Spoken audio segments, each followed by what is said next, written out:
Do you remember the Internet is for Porn song that was all the rage when I was in junior high? My guest today totally disagrees with the message in that song. In fact, he believes that porn is more of a siren song stealing your life and purpose as a man. And he might just be right, guys. The statistics say 28,258 users are watching porn on the internet every single second. That is mind-blowing. My name is Brent, and this is the Fallible Man podcast. Porn derailing your purpose? Let's find out. Let's get into it. Be better tomorrow because of what you do today. Matt, welcome to the Fallible Man podcast. Brent, thanks so much for having me, man. It's an honor to be here. Matt Sinkovitz does support and counseling for men struggling with porn in their lives.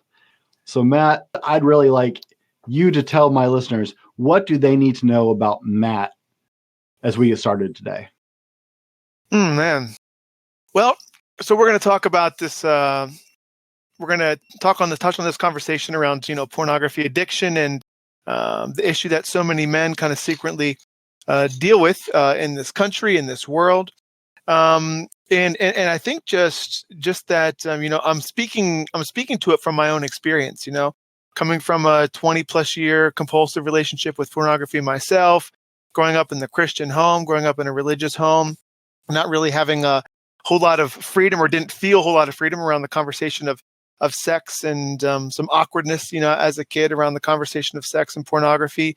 Something that I adopted into my life kind of unconsciously at an early age and then ended up dealing with, through my teens, into my 20s and even into my 30s, and just had a toxic, insidious effect in, I would say, nearly every area of my life, from my spirituality to my relationships to my work, ultimately finding my own path to freedom through this work and doing my own deep work around this. So we're going to have this conversation today in that I specialize in supporting men in this area, but I'm going to be speaking a lot from my own, direct life experience. So.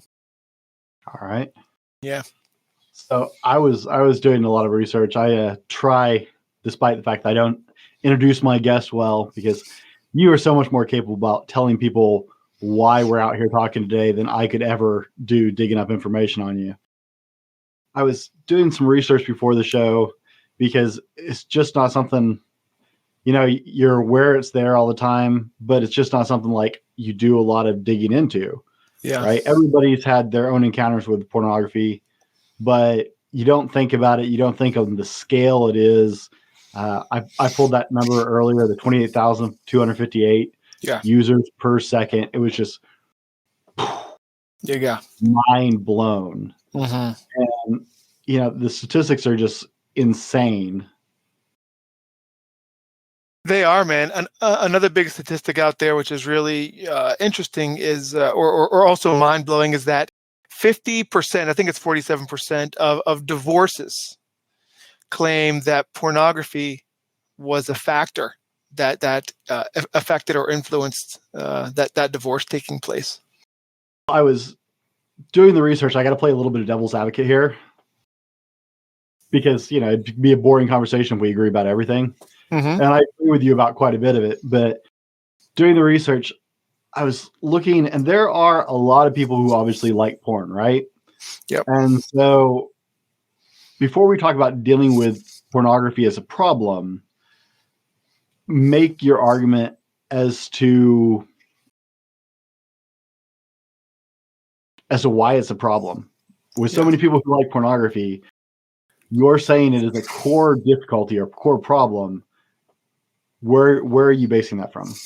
Well, here's what I'll say, man, is we actually take a unique perspective and a unique approach to this. And we don't just kind of like judge or demonize pornography across the board. We recognize that it's not a compulsive or addictive issue for everybody. We really compare it to like people, some people can drink a couple beers and be cool, and it's not an issue. But some people, one sip of alcohol, and it's complete chaos and destruction. Also recognizing that many men that I come in contact and communication with within our community or kind of just having the conversation around the community. We'll be like, hey, it's not a problem for me. I kind of use it, consciously. It's kind of part of my regular sexual expression. Maybe it's once a month. It's not like an addictive type thing. It's just once in a while kind of thing. Or my wife knows about it. She's okay with it, which I always kind of question a little bit as well. And also some couples use pornography kind of within their marriage, within their relationship, and it's a healthy thing. A lot of women use pornography, and some have addictive relationships with it, but some have a healthy relationship with it. Also on the other side of the conversation is like, there's a lot of concerns potentially with like porn stars and porn actresses and the models that you see, and the way in which maybe a lot of these girls and women are taken advantage of. But there's also like this whole conscious porn genre as well, and a lot of women and actresses who seem to have done well with it, you know what I mean, and kind of engage in it consciously, and it's not an unhealthy thing. So we can dig into why it's a problem, but I also think, to play devil's advocate for myself, I also just want to recognize and acknowledge that it's not an inherently toxic thing for everybody, but I think it's generally toxic and unhealthy for most or a lot of people that engage in it. Okay. That's I actually was expecting that to be a much more one-sided conversation on your part. So that is actually interesting to see. Fair and balanced here, Brett. It's really actually very refreshing to see someone who's really thought this out, because I can ask that question to other people about stuff they're into or stuff they're involved with, and some of them are just like, I thought it was the good thing to do. Right. You're like, did you actually think about this? Or someone will be like, hey, you should do this. And you're like, oh, okay, sure. Right. So I know, I appreciate the really thought out answer. Reading through your notes, you make the argument that porn is derailing people from their purpose. Mm-hmm. And with that, I would say potential, right? To just keep going with that thought.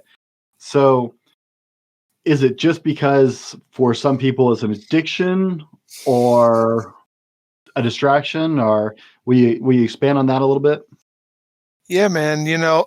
Now again, I always try and take a very balanced approach and recognize that might not be the case for everybody, but I think for a lot of guys it is. It was certainly the case for me, Brent. For me, and I think for a lot of guys, pornography was having this, I've used the word toxic effect. It was creating, I think, a spiritual ceiling for me in my life. It was creating a ceiling for me in terms of my sense of leadership. It was continuing to sabotage my momentum in moving more into leadership, moving more into the areas in the work in which I was feeling called. I do a lot of spiritual work. I do chaplaincy work, interfaith chaplaincy work in prisons and hospitals. And when I was getting into that work, I still, pornography was still a part of my life, and it was, but though it was on its way out. And what I found, man, as I moved more into leadership, I was finding that like doing that very, deep, sacred work, while still maintaining a relationship with pornography in my life to some degree, felt very much out of alignment. I felt very much out of integrity. Trying to do that work, kind of knowing that I had skeletons in the closet or skeletons in my life undealt with, was just not working for me. It's like trying to like move into that work. I was feeling very much out of alignment. So it was creating a spiritual ceiling for me. It was derailing my moving into the work I was feeling called to do, because I feel like if we are doing, more purpose-driven work, and we are in service to others, and we are kind of trying to follow our calling, but we still have certain areas of our life which are undealt with, or there's still kind of areas of our life which are out of alignment or out of integrity. I don't know. It's just really obvious and disruptive. And again, because I think it does create this kind of spiritual ceiling in a sense, it kind of inhibits us from being able to connect with our purpose. Also, for a lot of guys, pornography use results in feelings of low self-confidence, shame, guilt, regret, remorse, social isolation, social awkwardness. And really, I think it really impacts like our ability to show up powerfully in the world. And I think moving into purpose, moving into our calling, moving into alignment with that which we are called really requires that we're showing up powerfully in life, you know?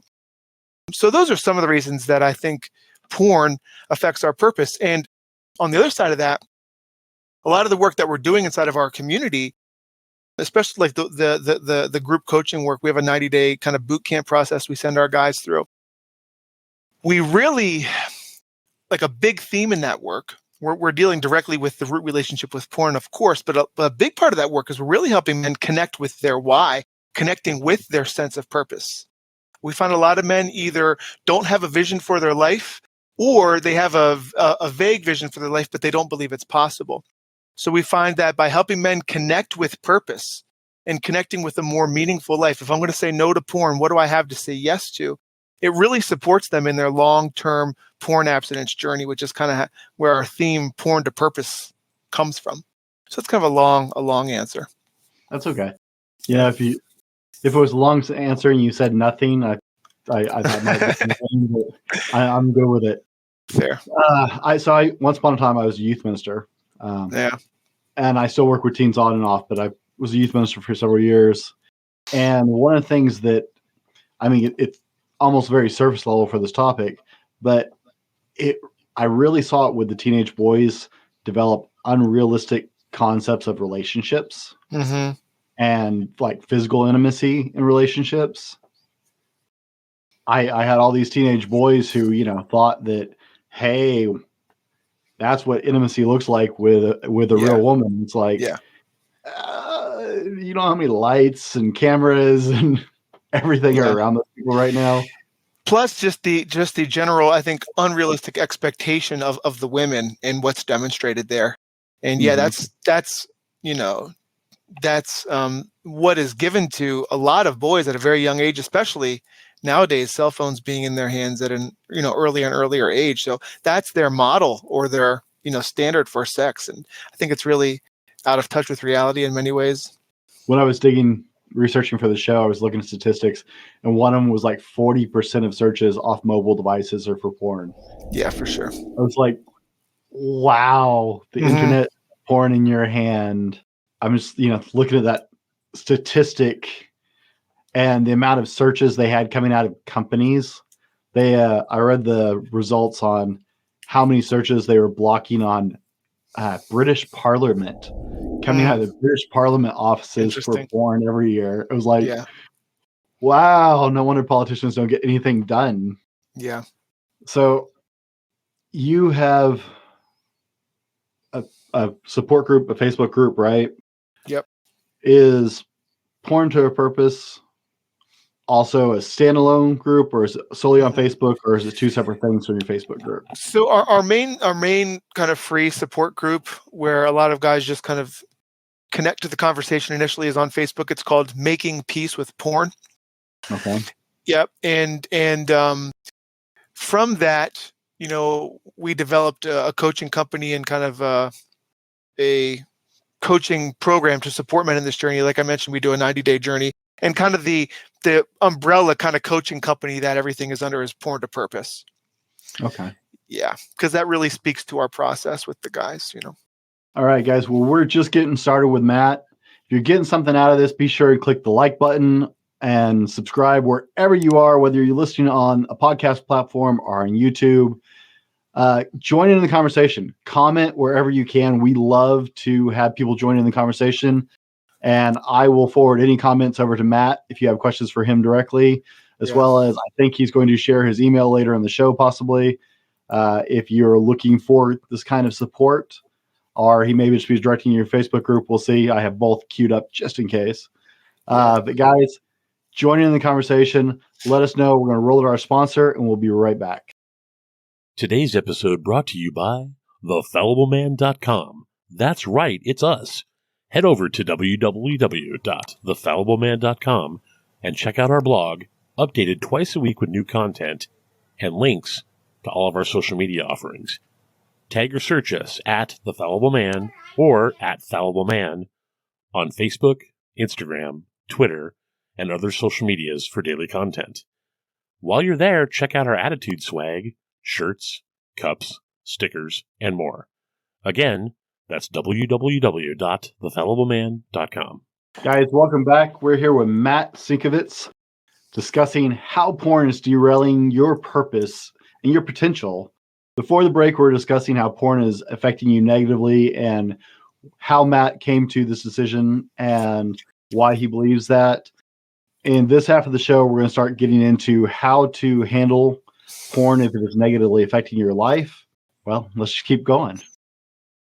Matt, you have the coaching group, Porn to Purpose, and the community on Facebook, and you already told us a little bit about that.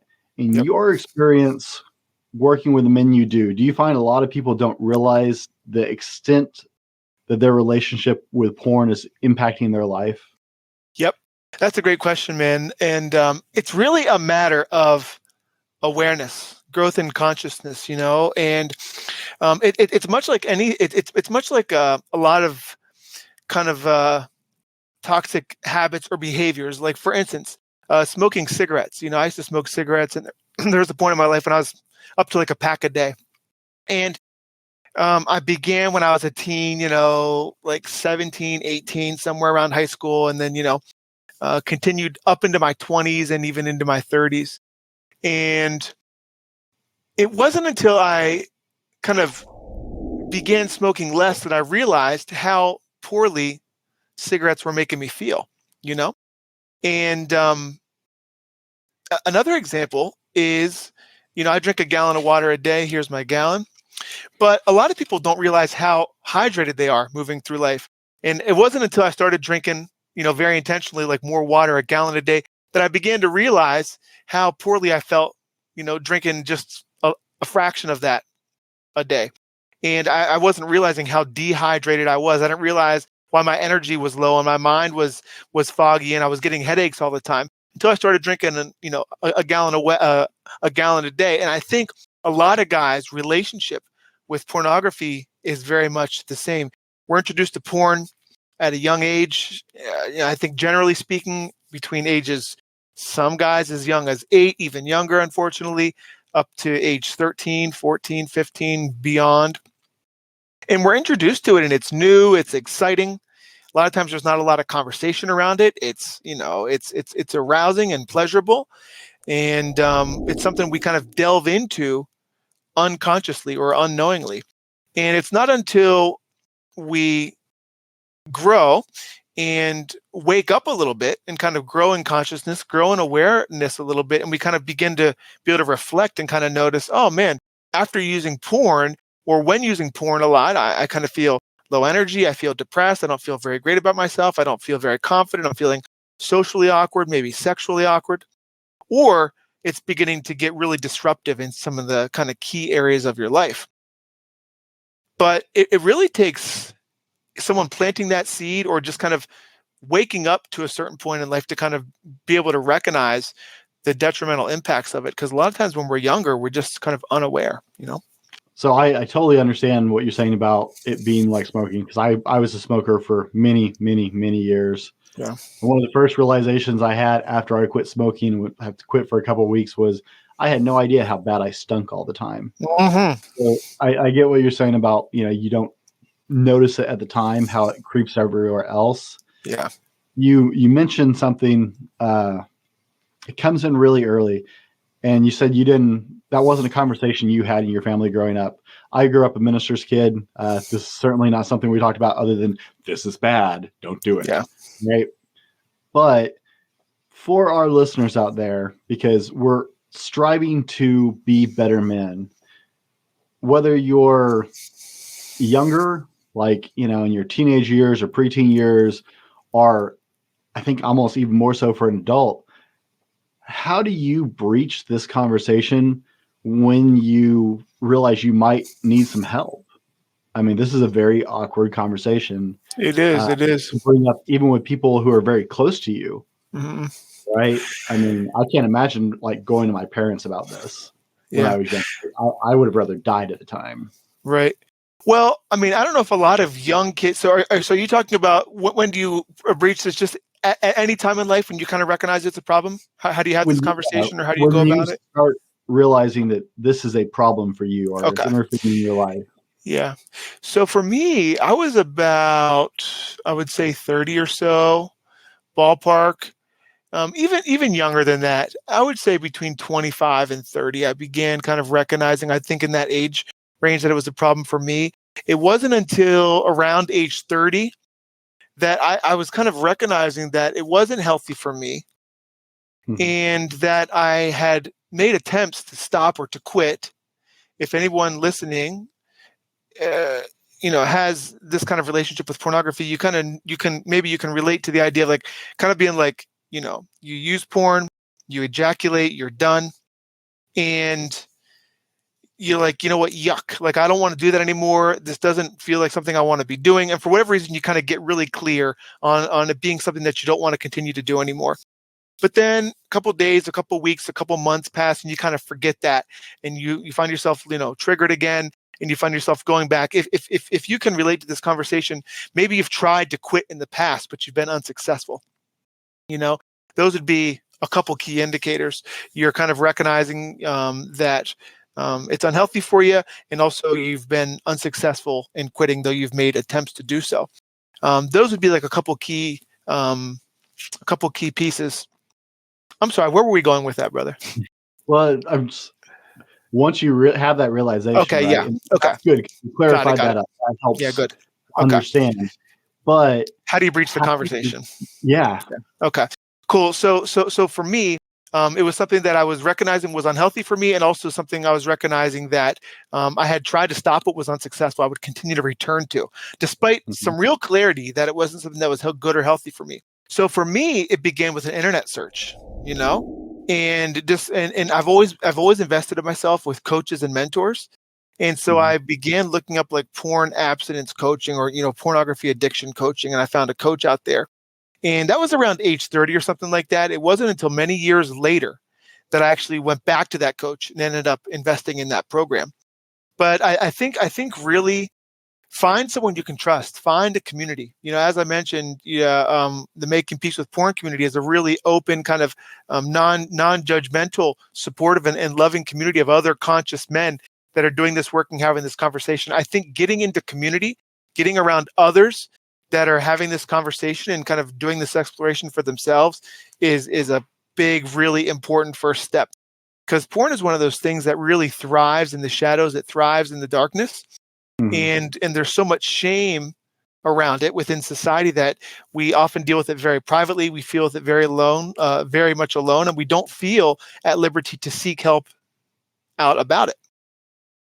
So finding a community that you feel safe in, that you can begin connecting with other men who are on the same path and the same journey, and just kind of that camaraderie is really a big piece of the puzzle. So, how do you breach the conversation? You could try some stuff on your own, some personal self-help stuff. There are books and audios and stuff like that out there. But I think getting into community is a really first step.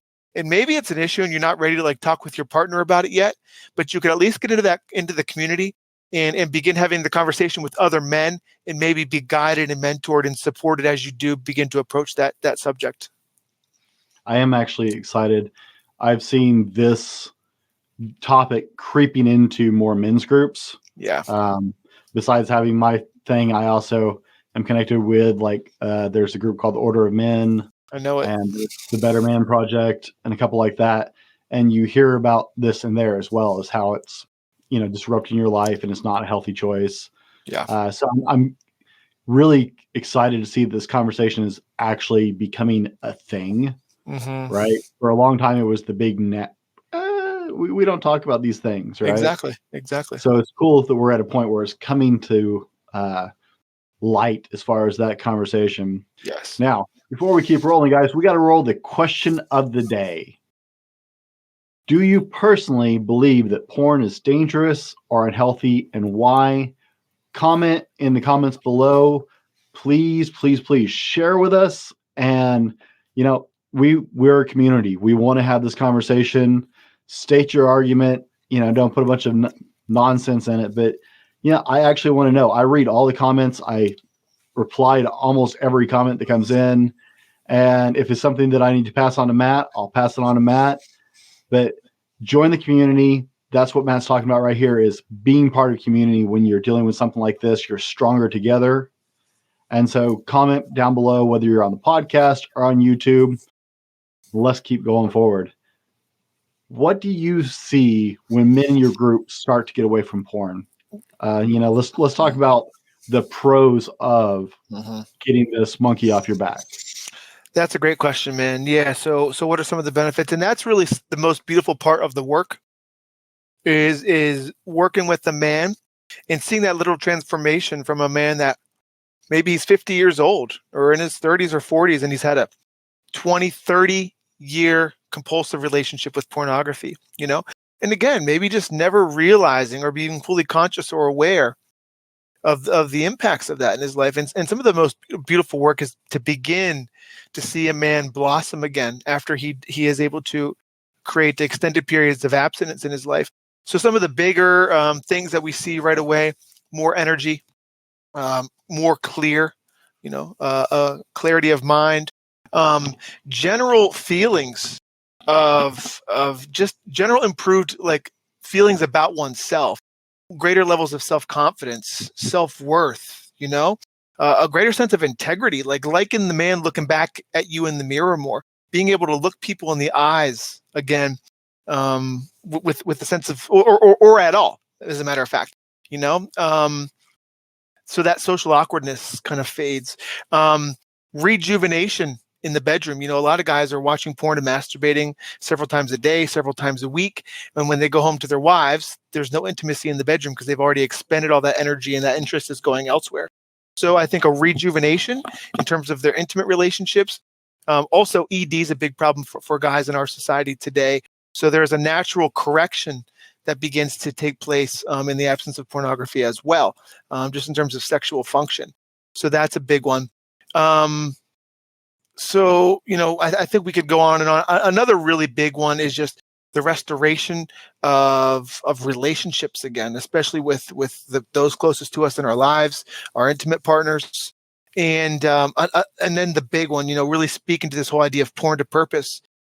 For whatever reason, porn does seem to sabotage our sense of purpose or worthiness for good things in life, and absent of pornography, and again, a big theme of our work in the group is helping men connect with purpose and one's calling in life, is really begin to say, man, it's like I have a vision for my life again. I'm energized by life again. I'm excited, by life again. And I have something that is meaningful to me that I want to pursue again. So just like that natural zest for life, Brent, I'm sure you can relate to it when you're pursuing something that you're passionate about, the energy that comes with that and the sense of purpose that comes with that.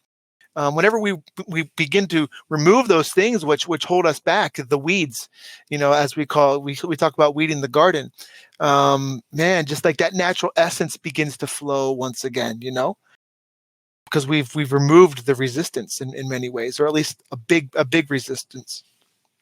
It's amazing when you start to find a purpose and weed out the things that prevent you from that purpose. Yes. The difference in the way you feel about life. Yeah, man. And just to touch on that again, that was a big thing. I know I spoke with this earlier. That was a big thing I was recognizing for me. Porn was just creating this resistance in my life. It was holding me back.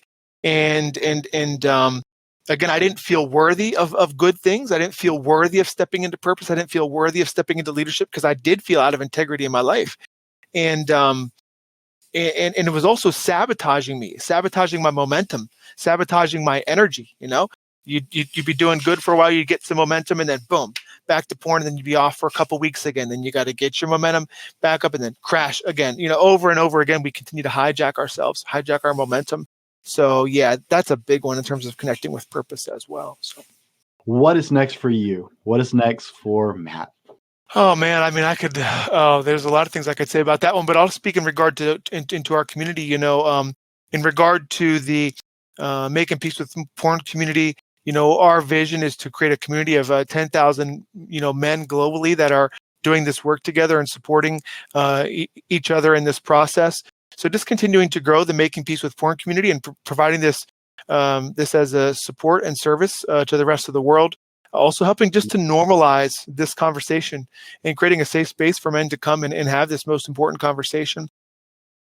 Beyond that, just continuing to grow and to substantiate and to improve in quality the actual one-on-one support that we're doing with men inside of our coaching community. Just continue to improve that work and grow in that work. And beyond that, man, I have a lot of endeavors outside of this, which I do, music and different things like that, but just continue just to be a better version of myself every single day, man. Yeah, we certainly understand that here. Yeah, brother. It's a big foundational pillar for us. Yeah. Matt, where's the best place for people to find you? If they want to learn more about this, yep. Is it your Facebook group, or what is the best way for people to find you and touch base and get involved with this? Sure. So if you're on Facebook, a great easy place to do that is going to be on Facebook, just Making Peace with Porn. It's a private community of only men, 100% discreet, 100% confidential. I look closely at every member that enters that community and make sure it's like a real profile, a real person. And we vet everybody, making sure that everybody's in there as a man of honor, a man of integrity, and is going to respect the space and respect the other men that come in there. Even if you just come in to just observe the conversation, that'd be a good place to start. So you can connect with me there. If you can also find me on Facebook. You could find me through the community easily at just Matthew Sinkovitz. You can email me directly at makingpeacewithporn@gmail.com if you have maybe a more immediate concern or issue or something that's really pressing in your life. I believe in what you're doing. I love the fact that you are helping men. And so I'll tell you what, if anybody, right, the first 5 guys who hear this podcast or this YouTube video, whichever they catch us on, who comes to your group and gets connected with your group looking for help and support, the shirt you're wearing, I have a design. That one is exclusively for my guests, but I have one that says Men of Character, where yours says Men of, that says Men of Honor, where yours says Men of Character, that I sell on my website. And the first 5 guys that come on and get involved and actually get involved with your community, you send me a connection for them and I will send them a shirt. Beautiful. Yeah. So whenever you guys come in, just let us know that you connected with us through the Fallible Man podcast. We'll make sure Brent knows as well. Okay. I'm not trying to sell anything extra, but I support men trying to improve their lives. Yep. So if I can help support them that way and encourage them, I'm just glad that they picked up a place to go by joining the show today. Appreciate you so much, brother. Thank you for that. Oh yeah, absolutely.